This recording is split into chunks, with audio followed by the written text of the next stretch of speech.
सज्जनों, आज मैं आपको हिंदी व्याकरण के अंतर्गत आने वाले आशय स्पष्ट कैसे करें तथा भाव स्पष्ट कैसे करें इसके बारे में बताने जा रहा हूं। शायद आप बच्चे क्लास से इसको पढ़ते आए हैं कि किसी भी गद्यांश की दो पंक्तियां उठाकर प्रश्न में दिया जाता है और उससे सवाल किया जाता है आपसे कि इन पंक्तियों का आशय स्पष्ट करें।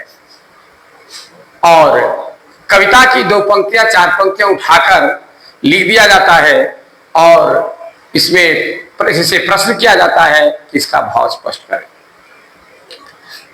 तो आखिर आशय स्पष्ट करें और भाव स्पष्ट करें, ये दोनों में क्या तालमेल है, दोनों क्या चीज है, इसको हम कैसे व्यक्त करें, कहां किस ढंग से इसको जवाब दिया जाता है, इसके बारे में अच्छी तरह आपको मैं आज बताने जा रहा हूं। जो नए आए हैं, एक बार छोटा सा रिक्वेस्ट है कि इसको सब्सक्राइब अवश्य कर लें। मैं तमाम बच्चों से यह आग्रह करता हूं कि इस वीडियो को शुरू से अंत तक अवश्य देखेंगे, क्योंकि ये बहुत महत्वपूर्ण टॉपिक है और यह आने वाले समय के लिए बहुत ही महत्वपूर्ण है। क्योंकि आप यदि किसी पंक्ति को देखकर उसके अंदर छिपी गई बातों को स्पष्ट कर सकते हैं, यदि इसकी औकात आपको हो सकती है, तो आप हर बात को समझ सकते हैं, हर बात को व्यक्त कर सकते हैं। आपके कलम की पावर, आपकी ताकत कई गुना बढ़ जाएगी। तो आइए हम सबसे पहले ले चलते हैं कि आशय स्पष्ट है क्या। तो चलिए, इसमें एक शब्द है आशय। आशय का मतलब होता है किसी चीज का आश्रित होना, छिप करके किसी के अंदर में निवास करना। तो इससे भी पहले मैं बताने जा रहा हूं कि आशय स्पष्ट करें, ये गद्य भाग से पूछा जाता है।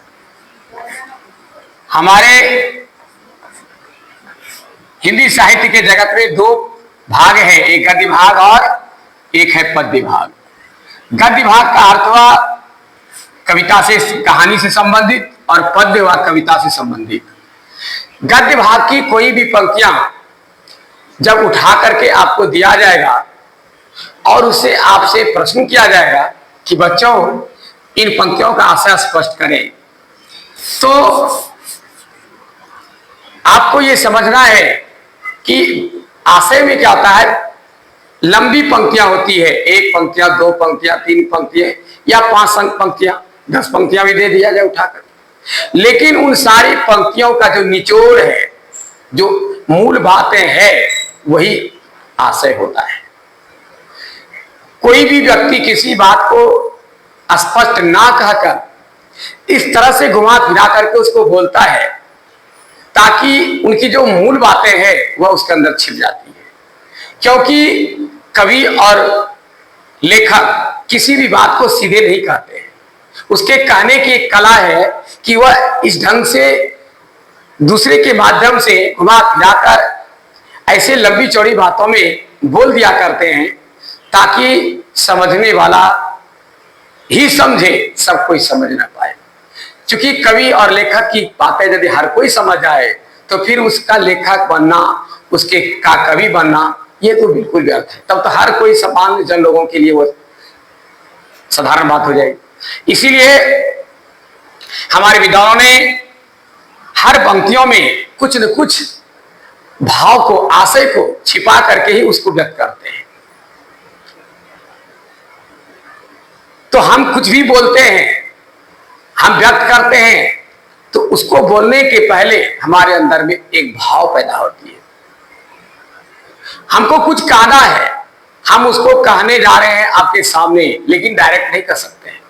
डायरेक्ट कहने में हमको लाभ नहीं मिलता है, और हो सकता है कि डायरेक्ट कहने के बाद यह काम पूरी हो या ना हो, या डायरेक्ट कहने के बाद हो सकता है आपको चुभ जाए, आपको बुरा लगे, आप उस चीज को पूरा करने में असमर्थ हो जाए। लेकिन यदि किसी बात को बना करके बोला जाता है, ढंग से बोला जाता है, तो लोग उसको सुन करके, समझ करके उसके प्रति अपने विचार को व्यक्त करते हैं। इसीलिए उदाहरण के लिए मैं एक प्रश्न आपसे कर रहा हूं। मान लिया जाए कि आप के घर में आपके पिताजी बीमार हैं। आप अपने मित्रों के पास या पड़ोसी के पास जाकर के आप उनसे सारी कथाएं को सुनाते हैं और उनके क्रम में आप उनको ये बोलते हैं कि मेरे पिताजी कई दिनों से बीमार हैं। मैंने डॉक्टर के पास भी उसको दिखलाया, डॉक्टर साहब ने दवाइयां भी दी, लेकिन कुछ दवाइयां पुर्जे पर लिख करके दिया है जो कि उनके पास उपलब्ध नहीं थी, और वह दवाई यहां नहीं भागलपुर में मिलती है या बड़े बाजार में मिलते हैं। उनके लिए अभी मेरे पास तत्काल पैसे नहीं है। मैंने जहां काम किया था मैं कई बार उनके पास गिड़गिड़ाया, लेकिन वो पैसे देने से इनकार कर जाते, पैसा उनके पास है ही नहीं। मैं इसलिए घूम रहा हूं कि शायद यदि कोई मुझे इस परिस्थिति में मदद कर दे तो मैं बहुत बड़ा उसका उपकार मानूंगा और मेरे पिताजी भी स्वस्थ हो जाएंगे। इसलिए मैं इधर उधर भटक रहा हूं। अब देखिए, इन पंक्तियों के द्वारा वे ये नहीं कह रहे कि मुझे पैसा चाहिए, क्योंकि वो तो पैसा घर रखने के लिए उसको दिया नहीं है जो कहेगा हमको पैसा दीजिए। लेकिन प्रश्न है, उन्होंने कितनी सुंदर बातें कही कि यदि किसी के द्वारा यदि मुझे उपकार हो जाता, मिल जाता, तो आज मेरे पिताजी स्वस्थ हो जाते। मैं उसे 2-3 दिन के अंदर पैसा उसी से लेकर के दे देती। मैं इसीलिए भटक रहा हूं। हो सकता है किसी की यदि मेरे पर दया हो जाए तो ये मेरे पिताजी स्वस्थ हो जाएंगे, नहीं तो पिताजी मेरे सीरियस हैं। हो सकता है मैं उनको जिंदा भी नहीं रख पाऊंगा, जिंदा नहीं कर पाऊंगा। यदि ये सारी बातें किसी को सुना दिया जाए तो इन सारी बातों को सुनने के बाद उसके हृदय में जरूर दया की आएगी, और दया आने के बाद हो सकता है कि वह कुछ देर के बाद बोले तो ठीक है, कितना पैसे की आवश्यकता है, मैं तुम्हें देता हूं। जबकि उन्होंने पैसे की मांग नहीं की है। लेकिन इन सारी बातों से एक बात का यह पता चलता है कि वह हमारे पास आकर के पैसे की मांग करने जा रहा है, लेकिन उसको डायरेक्ट बोलने की हिम्मत नहीं है और न वो मांग करता है। तो इन सारी बातों, कितनी बड़ी बातें हैं, कितनी पंक्तियों में उन्होंने अपनी बयान को दिया, लेकिन उन सारे बयानों से एक ही चीज स्पष्ट हुआ कि वो पैसे का उसको अभाव है, पैसे के लिए वो मेरे पास आया है। अब यदि इसी बात को सीधा कहेगा आकर के कि भैया हमारा पिताजी मारे पैसा देवो, यदि इस तरह से उसको प्रश्न किया जाए तो क्या पता वो देंगे या ना देंगे। ये कहने की कला नहीं है। लेखक और कवि किसी बात को बना करके बोलने की कला सिखाते हैं कि बेटा किसी भी बात को इस ढंग से बना के बोलो कि आगे वाले तुम्हारे कहने के भाव को, तुम्हारे आशय को समझ जाए। सीधा सीधी मत कहो, उनका कहने का ही मतलब है। तो हमारे कहानीकार या लेखक जब कोई कहानी लिखते हैं तो उसमें से हर एक पंक्तियों में कुछ न कुछ भाव को जोड़ते जाते हैं, आशय को जोड़ते जाते हैं और पंक्तियों को आगे बढ़ाते जाते हैं। और नहीं तो इतनी बड़ी कहानी 10 लाइन में पूरी हो जाएगी। इसलिए कहानी को बड़ा करना है, कहानी को रोचक बनाना है। कहानी के अंदर एक एक बात को इस तरह पिरो करके छिपा करके दिया जाता है कि सभी को इसको समझ ना पाए, और उसके लिए एक गुरु की आवश्यकता हो, इसके लिए उन्होंने ऐसा लिखा है। तो आइए मैं एक उदाहरण आपको दे रहा हूं। उदाहरण के लिए है, जैसे 9th क्लास में दिया गया है, अमीरी के कर पर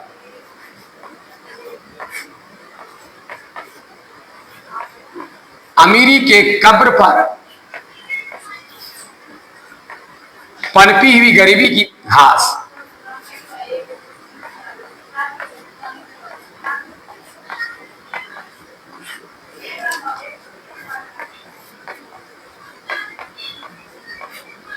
बड़ी जहरीली होती है, बड़ी ही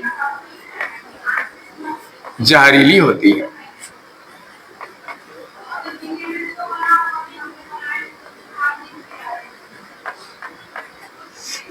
अमीरी के कब्र पर पनपी हुई गरीबी की घास बड़ी ही जहरीली होती है। यह लिखा हुआ शिवपूजन सहाय का लिखा हुआ है। शिवपूजन सहाय का लिखा हुआ है और यह कथा 9th क्लास में इन्होंने लिखा है और उसी के लिखने के क्रम में यह अलग पंक्ति उसमें इन्होंने लिखा है। तो ये देखिए, इसमें कहने का मतलब क्या हुआ कि अमीरी की कब्र पर पनपी हुई गरीबी की घास बहुत जहरीली होती है। यानी कहने का इसका आशय यही है कि यदि कोई व्यक्ति अमीर है, ठीक है, और अमीरी खत्म होकर अचानक गरीबी आ जाए तो वह व्यक्ति गरीबी को भोग नहीं सकता, गरीबी को बर्दाश्त नहीं कर सकता। हमारे विद्वानों का कहना है कि गरीबी के बाद अमीरी आए तो बहुत सुंदर बात, बड़ी मजेदार से लोग उसको खूब खेपते हैं, क्योंकि पहले गरीबी से उन्होंने जीवन जिया है और बाद में उसको अमीरी मिली तो उसको बहुत ही आनंद आया, बहुत खुशी से झेला। लेकिन यदि किसी को पहले अमीरी और बाद में गरीबी आ जाए तो उस अमीरी के जगह पर उसकी गरीबी जो है वह बहुत तीखा लगता है, वह बर्दाश्त करने के योग्य नहीं होती। तो कहने का भाव, इसका कहने का आशय ही है। तो इसी को लिखने की कला क्या है कि प्रस्तुत पंक्तियां, इसको लिखेंगे हम, प्रस्तुत पंक्तियां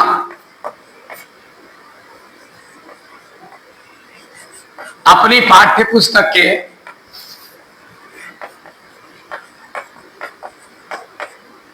अब जहां से लिया गया है उसका नाम इसमें लिख दीजिए।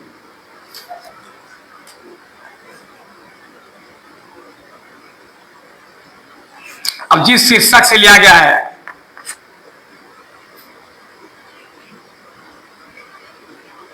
भगजोगनी नाम है, लेकिन मैं उसी से लिया हूं उठा करके।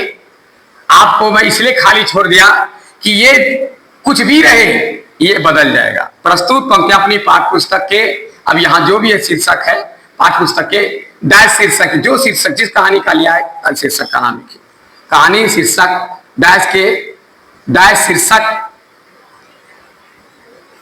कथा से ली गई है।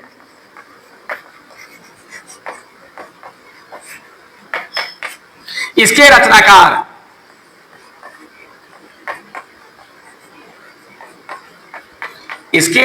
ने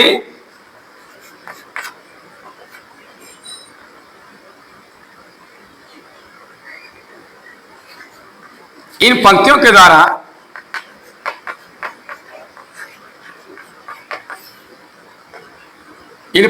द्वारा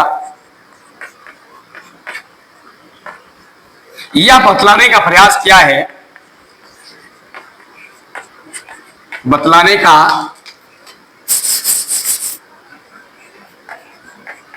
प्रयास किया है कि अमीरी के बाद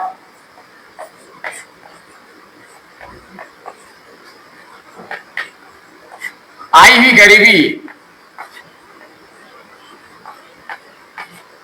गरीबी बहुत ही तीखी होती है।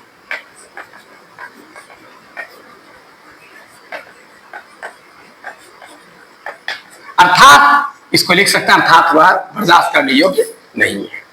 इस तरह से आप आशय को स्पष्ट कर सकते हैं। बड़ी बड़ी बातें लिखी हुई है लेकिन उसकी मूल बातें बहुत कम होती है। आइए अब हम आपको ले चलते हैं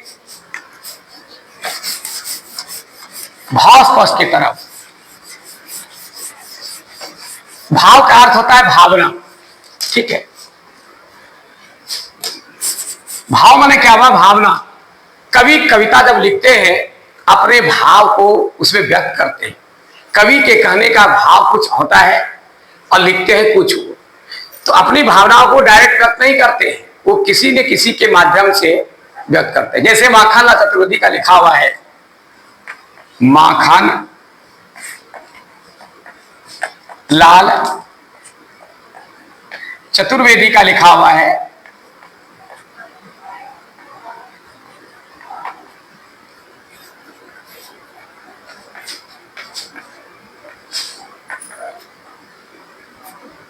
अभी पुष्प की अभिलाषा।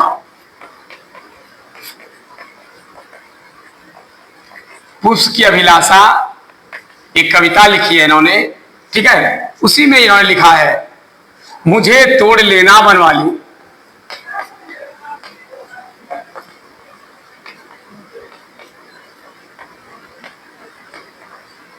मुझे तोड़ लेना बनवाली, उस पथ में देना तुम फेंक,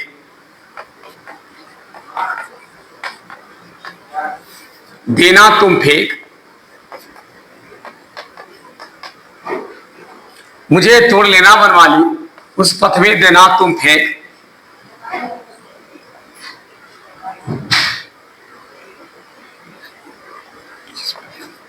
जिस पथ जाए वीर अनेक।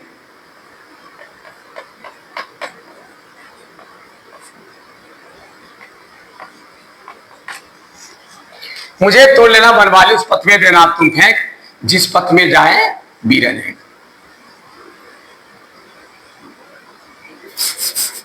मातृभूमि पर पथ में देना तुम फेंक, मातृभूमि पर शीश चढ़ाने, मातृभूमि पर शीश चढ़ाने,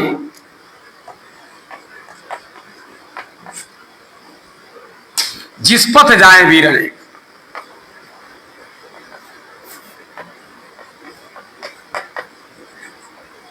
वीर अनेक। अब देखें, पुष्प की अभिलाषा, न इसमें फूल बोला है और न ये कवि बोल रहे हैं, बल्कि कवि फूल के माध्यम से वीर महापुरुषों की इच्छा को, अभिलाषा और इच्छा, वीर महापुरुषों की इच्छा को प्रकट करने जा रहे हैं। ठीक है, तो इसमें भाव छिपी हुई है। ये फूल को नहीं कहा रहा है, वो अपने आप से कह रहे हैं। ये फूल का एक बहाना लिया, माध्यम लिया। तो क्या लिखेंगे? प्रस्तुत पंक्तियां उसी तरह से लिखेंगे, प्रस्तुत पद्यांश, ऐसा भी लिख सकते हैं। अपनी पाठ्यपुस्तक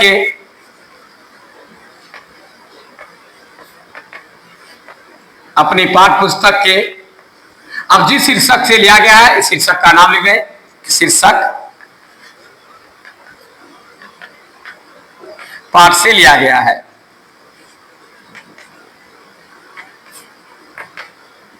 इसके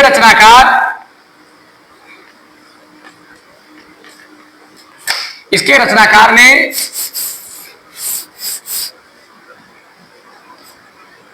फूल के माध्यम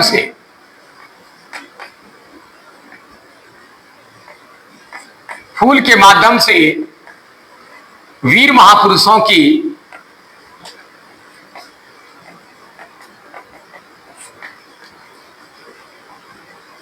इच्छा को प्रकट करते हुए कहते हैं